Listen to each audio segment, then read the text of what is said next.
do business with us in the funeral industry. And so that's the reason why we are here on a Monday and on a Thursday at 11:30 to provide you the requisite information that you may need to make the process easier for you and to take away the burden of grief as we navigate together in this industry and help you to do the final disposition of your loved one.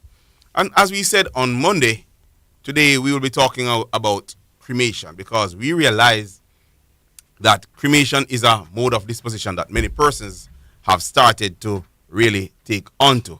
And so we want to provide some information in relation to cremation, how we go about it, and how you can navigate around this mode of disposition. Mr. Green, how are you doing? I'm fine, thank you, Mr. Maitland. Yes. So how do we start? Where do we start? Where do we go from here today? Okay, as you touch on the topic, a very interesting topic, cremation. Yes. And we know that cremation is not that popular in Jamaica, but we are getting there. We're getting there because one of the things that we notice in the funeral industry, we are running out of burial space.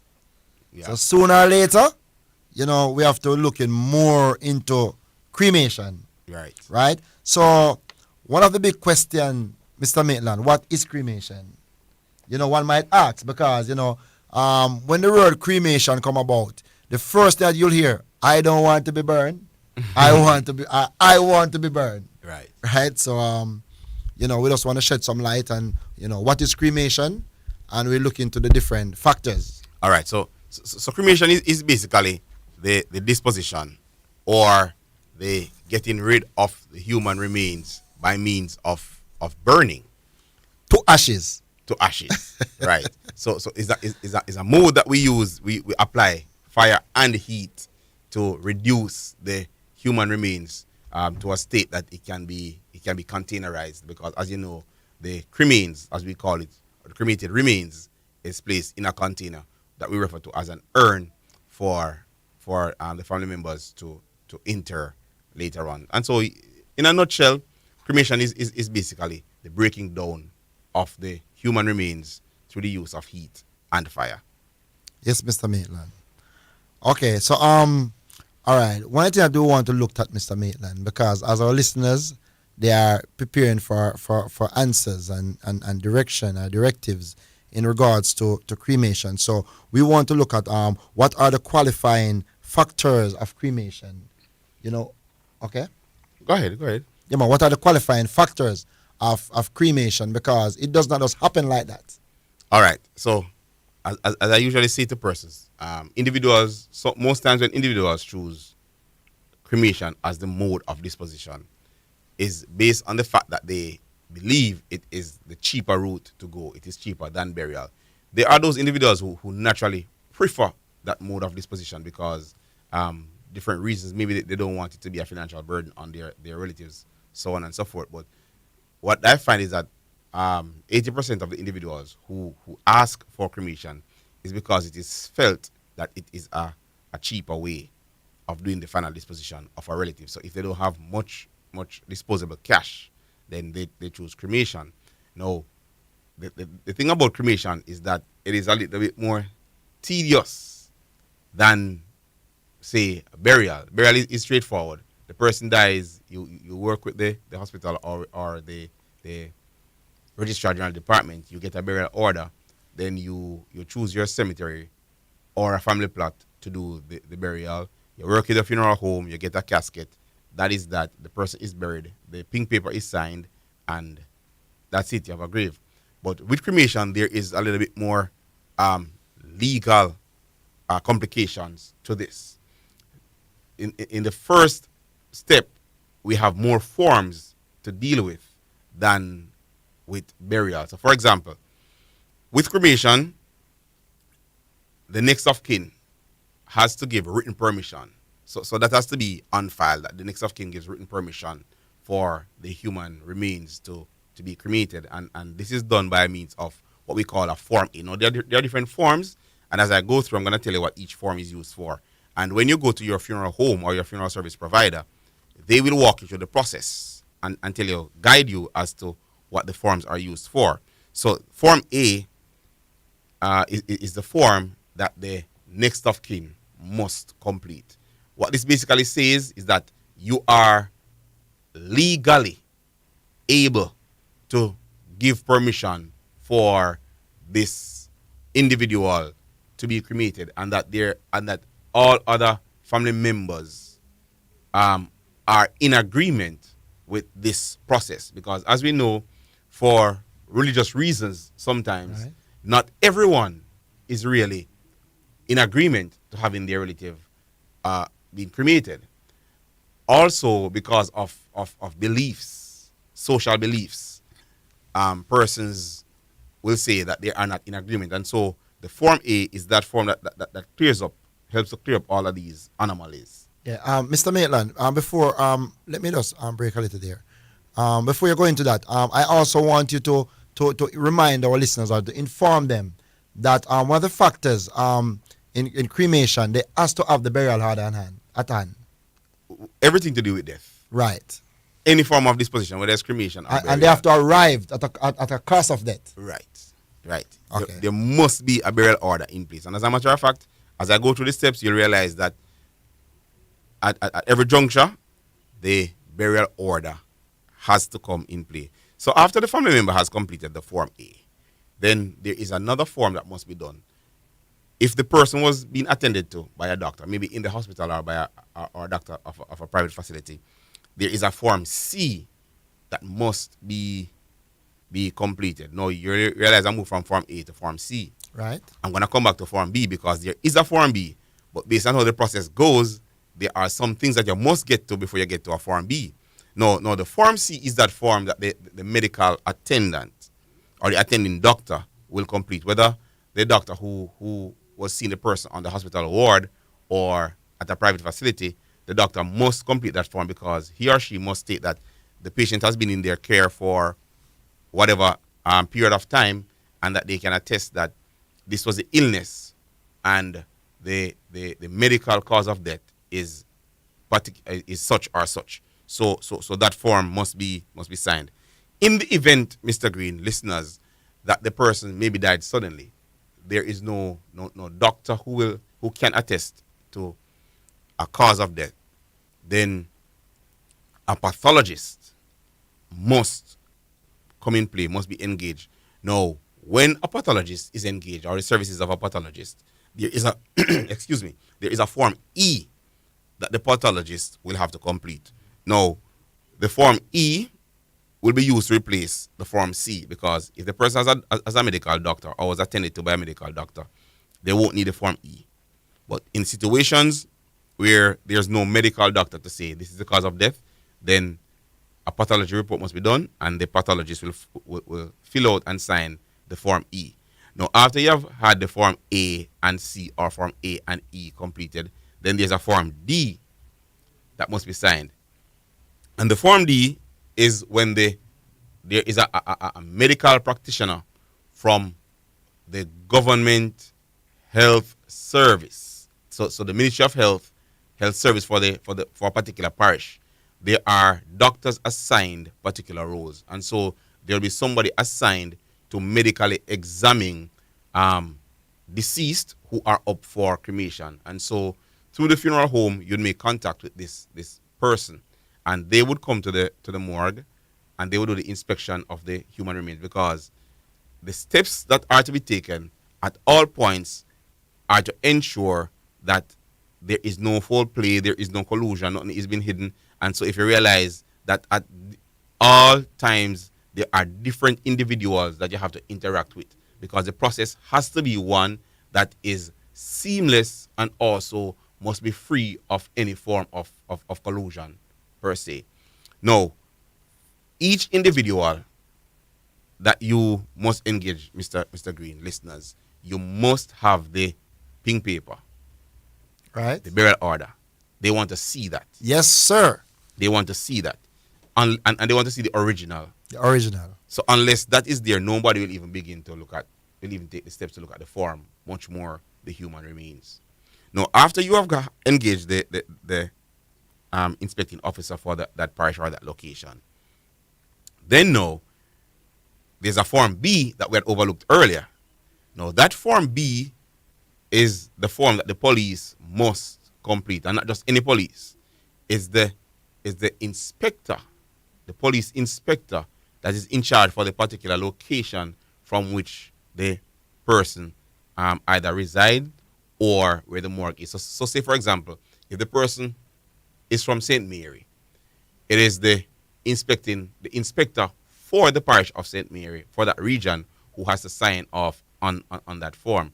Or if the morgue is located in, say, St. Mary, it is the inspecting officer that is assigned to that area who must sign that. Now, when this document is being taken to the inspector for he or her to sign, you must have the Form A, which is the authorization from the family member, the next of kin. You must have the Form C, if the person was being seen by a medical doctor or in a medical facility. In lieu of that, you must have the Form E, which is the form that the pathologist would have been completed. And you must have the Form B, which is the form that the government inspecting officer or medical inspecting officer must sign. And all these forms must be accompanied by the pink paper, the burial order, right, the provisional cause of death, whatever you call it, and it must be the original. Now, when you take all these documents to the police station, then the inspector assigned will go through the documents, ensure that everything is in place before he or she signs. Now, why all of this? The reason for this, cremation is a final process. Yes, sir. After cremation is done, that's it. There's no going back. There's no coming back. There's no exhumation. No exhumation. Nothing can happen again. Nothing. It's finished. And so for that reason, the process has to be a thorough process. And I know that at times individuals are turned off because of all the paperwork that must be done. But the truth is, the paperwork is done for your security and mine. Right. The paperwork is done for us to ensure that it is the correct person, the correct deceased that we are dealing with, we're referring to, and the correct procedure is followed, and everything is done in order so that the level of correctness will not give room for error, because you cannot. Yeah, Mr. Maitland, you know what I like about the cremation process? The family member is being forced to identify their loved one. Must. Right? Because, the step have to follow through thoroughly. Right. Right? So, sometimes, a family member might believe that, they don't have to go to the morgue and, just do what they got to do or whatever. But in this cremation process, it is so safe because the family member have to identify their loved one. Yes. Right? The doctor have to identify and make sure that the family member is saying that, yes, this is the correct person. Also, the family member have to give permission at the initial stage in order for the cremation process to take place. So at all levels, there is accountability. Accountability. And there has to be accountability in this. Because like I said before, cremation is final. There's no going back. No going back. So when it gets to the superintendent of police now, and they go through the document, they sign. Guess what? Until there is a stamp from the superintendent of police on that Form B, no crematorium will carry out the process. So it does not matter which of the other forms you have completed, signed, stamped, authorized, until you have that Form B completed by the police in hand. The procedure will not be done. Reason being, everything else has to follow in sequence before it gets to the inspector of police for signing. And so because those who are doing the cremation, the crematorium operators, they know that unless everything is in place, the police will not sign off on this document. So when the police signs off on this document, that is their legal permission to carry out the act of cremation. And so there's no way you can say to your either, we'll get this done. We have these other documents, but we'll get this done. There's no shortcut to it. There can't be any shortcut to the process of And the cremation. family is involved from the beginning to the end of the cremation process. The family is involved every step of the way, and to the point that if the family is willing to do a viewing on the day of the cremation or to see the process when it starts, it is allowed at some facilities. Because as I said, this is not something that you can go back to after it is done. And so all these forms must be completed. And yes, it takes a little time. But again, time management comes down to your funeral service provider, because your funeral director is supposed to guide you from the get-go. From the time of removal, your funeral director is supposed to be assisting you in getting these forms completed, getting things in place, so that on the planned day of cremation, nothing is standing in the way of that. And so these are the steps. Now, as it relates to cremation, there are three known facilities. The three major facilities that does it in Jamaica are Sam Isaacs and Sons Funeral Home, and they operate from Shooters Hill, St. Andrew. Then Madden's, they do it through Dovecot, and this is done from St. Catherine, Jamaica. And there's one in the west end of Jamaica that is operated by Honeygan's Funeral Home. So those are the three more popular ones that we know. And for the most part, Sam Isaacs and Sons and Dovecot is highly used, because they are the major ones. They're the ones that, and persons, as it relates to familiarity, they are familiar with those two. And so they are the ones that they use. So yes, in some sense, cremation may be a cheaper procedure or a cheaper process than burial. However, just please understand that cremation is a little bit more work. Yeah, it's a lot of work, Mr. Maitland. And also, the question is asked from time to time: is cremation less or more cost effective than the traditional type of funeral? I also want to inform our listeners that not in all cases it is less, right? Because you have many different type of services that goes with the cremation. Right? You might request for your loved one to be cremated, but you have choice of service that the funeral provider will provide for you. Right? So a cremation, in that persons might say they want their loved one to be cremated, and they want the cremains present at the funeral service. So they want a funeral service. And so you do the cremation, and they may purchase an urn, and they want the full funeral service, programs, the whole 9 yards, floral, tributes, decoration, so on and so forth. That can run you in the range of a burial service, because when you start talking about, say, for example, programs and flowers, and sometimes because it's a cremation and no casket is present, you tend to want to do Mr. something Maitland, more. they might want a hearse to transport the urn. Right. And so you want to compensate for a casket not being present, and so you end up being a little bit over the top with the other amenities that you include. Then there's the third one now, where individuals may say they want to do the cremation after funeral service, and so they want to rent the casket, and of course that comes with a hearse, so on and so forth. And then also it depends on the type of casket that you want to rent to bring your loved one to the service.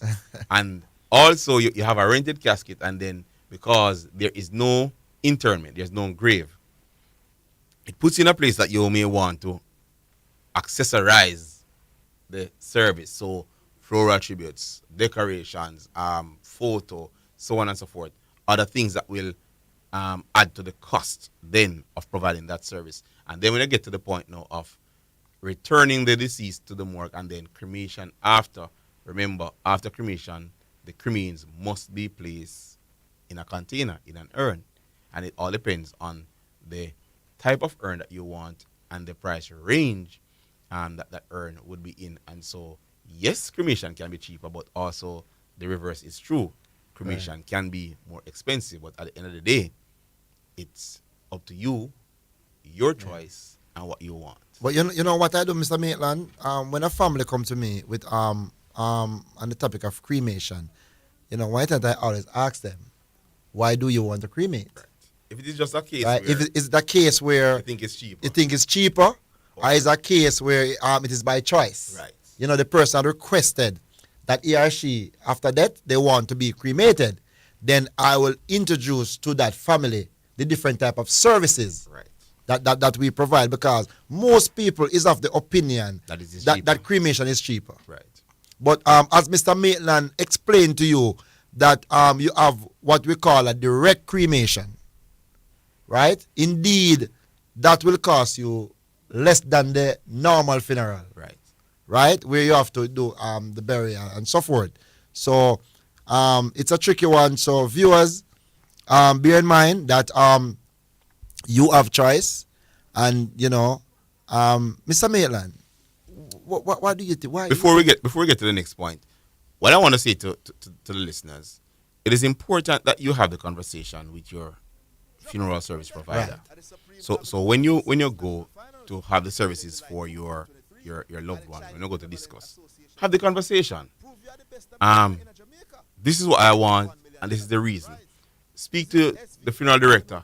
What are my options? And so you make the best choice, because at the end of the day, if your reason for choosing cremation is just because of cost, for the most part, what I do know, there are those of us who will try to work something out for you, because the truth is, not everyone who really says cremation, really want to do cremation, They just choose that because they believe it is a cheaper way out. But there are always situations where, in talking to your funeral director, you may be able to have something worked out.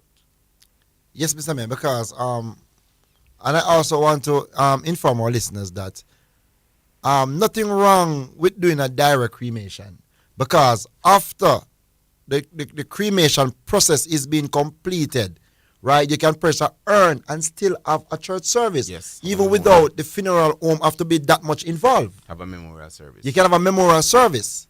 So we advise you to talk to your funeral provider, and once you're thinking about the expense Right. of the actual burial, and you're thinking about direct cremation, talk to your funeral provider, explain to them that this is a situation, and you can have the cremation being done and have a memorial service followed. Right.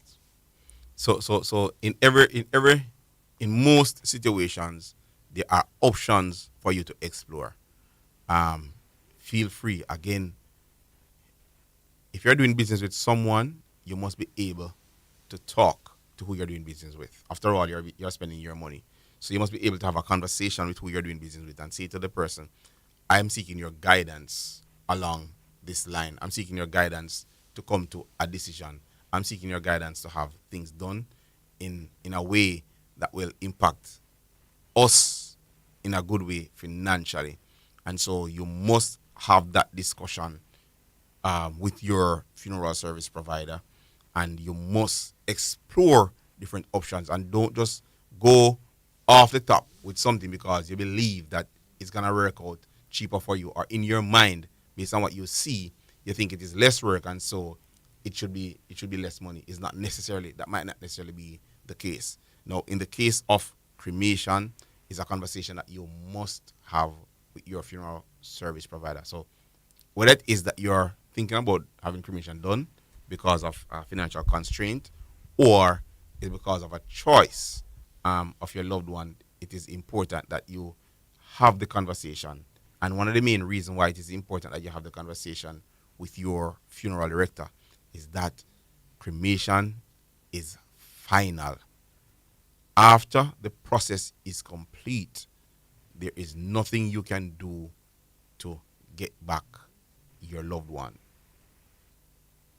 So it's something that you must look into.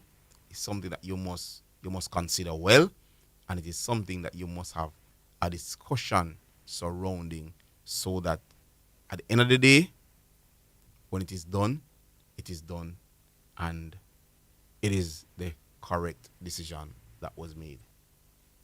Any final thoughts, Mr. Green? Um, Well, you have said it. You have said it. Well said. And we are here. We are here to help to protect the industry, the funeral industry, and together we can make this industry much better. We are here to give you information that is needed, information that can help you to go along the way as you make arrangement, for your loved one. So tell a friend to tell a friend. Right. And it is important that you tell somebody else about the program. We are here Right. 11:30 on a Monday and on a Thursday. The program is Final Decision. We are your host. I am Mark Maitland from the Garden of Paradise Funeral Home and Errol Green from Exodus Funeral Home.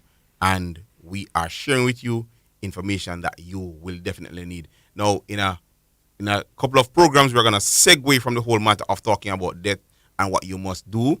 We want to talk about the well-being of individuals. And so we're going to be having, in a couple of programs, medical practitioners to come in, talk with us as we have salient conversation in relation to lifestyle diseases and how our actions affect our health, what we eat, what we do, lack of rest and all these things. Because yes, we thrive from funeral business. However, it is important that we help to protect you because we are seeing too many young persons coming to us who have a life ahead of them. So until next time, this is Final Decision, and we will meet again on Monday at 11:30 and on Thursday at 11:30. Walk good. Stay safe. It will get better. Won't last forever. Won't last forever. And if you trust in the Lord, your nights will turn to day. Just remember, it will get better.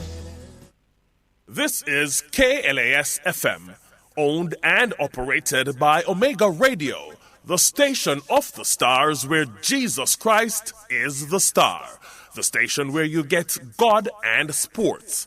We broadcast on the 89 frequencies on your FM band and online at OmegaKLAS.com. Please continue to be blessed and enlightened. Gospel and sports sensible. Health Alert is sponsored by the National Health Fund. NHF is here for health. NHF is here for you. Maintain social distancing